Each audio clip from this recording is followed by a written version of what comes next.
नमस्कार, स्वागत है आप सभी का आपके फेवरेट शो आरोग्य मंत्र में। मैं हूं नीरजा। दोस्तों, सुबह से लेकर शाम तक हम अक्सर अलग अलग तरह के काम को खत्म करने में लगे रहते हैं, लेकिन ऐसे में कितना समय दे पाते हैं हम अपने शरीर के स्टिफनेस को दूर करने के लिए या फिर शरीर के तनाव को दूर करने के लिए। गर्दन दर्द, कमर दर्द, सर का दर्द, ये सब आने वाली भयंकर बीमारी के लक्षण भी हो सकते हैं, शायद सर्वाइकल स्पॉन्डिलाइटिस के। आइए आज इसी विषय पे बातचीत करते हैं विश्व प्रसिद्ध आयुर्वेदाचार्य डॉक्टर प्रताप चौहान से। डॉक्टर साहब नमस्कार। नमस्कार जी। आपका बहुत बहुत स्वागत है हमारे शो में। शुक्रिया।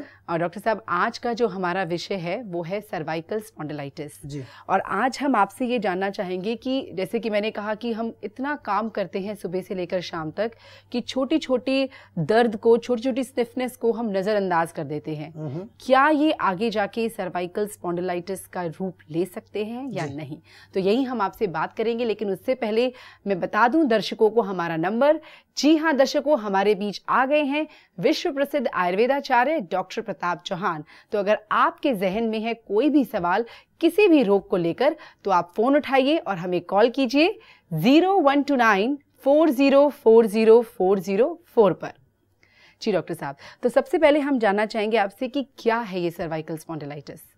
देखिए, पहले तो मैं ये बता दूं दर्शकों को कि बहुत सारे लोग जब ये सर्वाइकल का नाम सुनते हैं तो बड़े घबरा जाते हैं। हमारे पास आते हैं इतनी बड़ी बड़ी फाइलें लेके, एमआरआई और सीटी स्कैन क्या क्या करा के आते हैं, और सबसे पहले जी मुझे सर्वाइकल है, तो जैसे बड़ा तूफान आ गया कोई सर्वाइकल।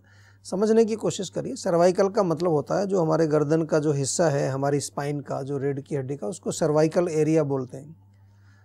सर्वाइकल स्पॉन्डिलाइटिस का या स्पॉन्डिलोसिस कहिए उसको, उसका अर्थ क्या है कि जो हमारी वर्टेब्राज हैं सर्वाइकल एरिया में, जो कशेरुकाएँ हैं, उनमें किसी प्रकार की विकृति आ जाए, उनके साथ जो जुड़ी हुई कोई कार्टिलेज है, कोई मसल्स हैं, उनमें कोई विकृति आ जाए, या वहाँ से जो नसें निकल रही हैं उनमें कोई खराबी आ जाए, मांसपेशी में कोई अकड़ाहट आ जाए, तो वहाँ पर एक विशेष प्रकार का दर्द हुआ करता है, अकड़ाहट हो जाती है, जिसको कि सर्वाइकल कहते हैं। इतनी छोटी सी बात है, कोई घबराने वाली बात नहीं है।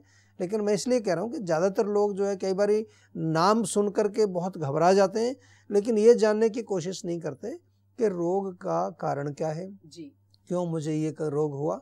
अगर आप कारण को समझें, जिसके बारे में आज हम बात करेंगे, तो आप रोग से बच भी सकते हैं और रोगों से आप छुटकारा भी पा सकते हैं, क्योंकि जब आपको कॉज पता चलेगा तो उसका आप निवारण भी कर सकते हैं। जी डॉक्टर साहब, अब हम अपनी चर्चा को आगे बढ़ाते हैं। तो आप हमें बता रहे थे कि क्या क्या कारण है सर्वाइकल स्पॉन्डिलाइटिस के? देखिए, हमारी जो स्पाइन है, जो कि गर्दन के नीचे से लेके और पूरा जो कमर के नीचे तक जाती है, उसको हम अगर सीधा रखें हमेशा, स्पाइन अगर हमारी जितनी स्ट्रेट रहेगी उतना ही स्पाइन स्वस्थ रहती है। हमारी रीढ़ की हड्डी जितनी हम बैठने में, पोस्चर में जो अगर सीधा रखें तो वो स्वस्थ रहती है।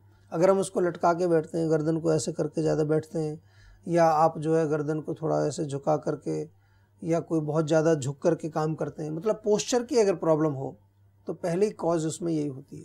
दूसरा कारण ये होता है कि आप बहुत ज़्यादा जो है एक्सरसाइज बिल्कुल नहीं करते हैं, आपके जो कंधे हैं यहाँ पर आपको वहाँ अकड़ाहट बहुत हो जाती है, ये भी एक कारण होता है। या आपका कुछ ऐसा कार्य है कि आप वज़न उठाने का काम ज़्यादा करते हैं, वज़न उठाते हैं ज़्यादा।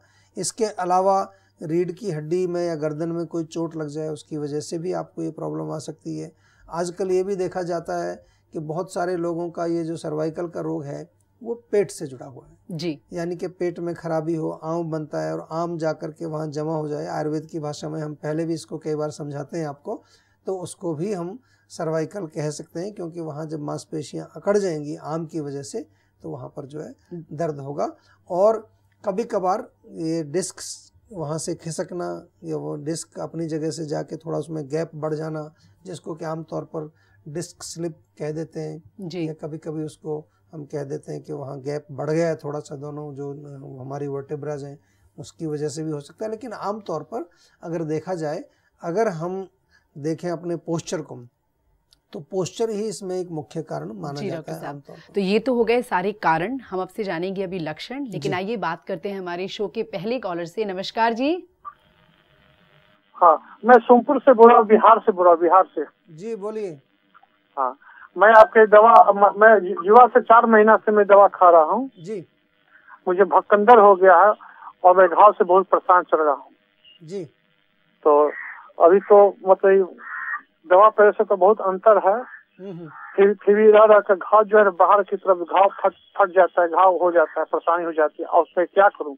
देखिए, आपको भगंदर हुआ है और 4 महीने से आप जीवा से दवाई भी खा रहे हैं, आप कह रहे हैं कुछ फर्क आपको पड़ गया है, आराम आ गया है।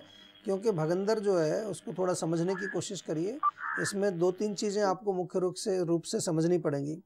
एक तो वहाँ जख्म जो बनता है, जहाँ से आपको अंदर से वो जो पस निकलता है, उसको भरना बहुत ज़रूरी है। घाव जब तक भरेगा नहीं तब तक आपका रोग पूर्ण रूप से ठीक नहीं होगा। तो हम जो औषधियाँ जो देते हैं उसमें मुख्य रूप से उस घाव को भरने के लिए दवाइयाँ होती हैं। दूसरी चीज़, आपको कब्ज़ नहीं होनी चाहिए, कभी कॉन्स्टिपेशन नहीं होनी चाहिए, उसके लिए भी आपको हम औषधि देते हैं साथ में, कि आपका मल जो है वो उसका निष्कासन हो, ठीक से मल आपका शुद्धि हो। और परहेज़ बहुत ज़रूरी है इसमें। अगर आप बहुत ज़्यादा उष्णवीर्य चीज़ें खाएंगे, पित्तवर्धक चीज़ें खाएंगे, चाय, कॉफ़ी, तम्बाकू, बीड़ी, सिगरेट या अल्कोहल, ऐसी चीज़ों का अगर सेवन करेंगे, नॉनवेज का सेवन करेंगे, तो फिर आपका रोग बहुत मुश्किल से ठीक होगा। आयुर्वेद में हम बार बार आपको कहते हैं कि औषधि के साथ साथ, दवाई के साथ साथ परहेज अगर आप नहीं करेंगे तो आपकी दवाई का असर नहीं होगा, उतना आपको आराम नहीं आएगा उसमें।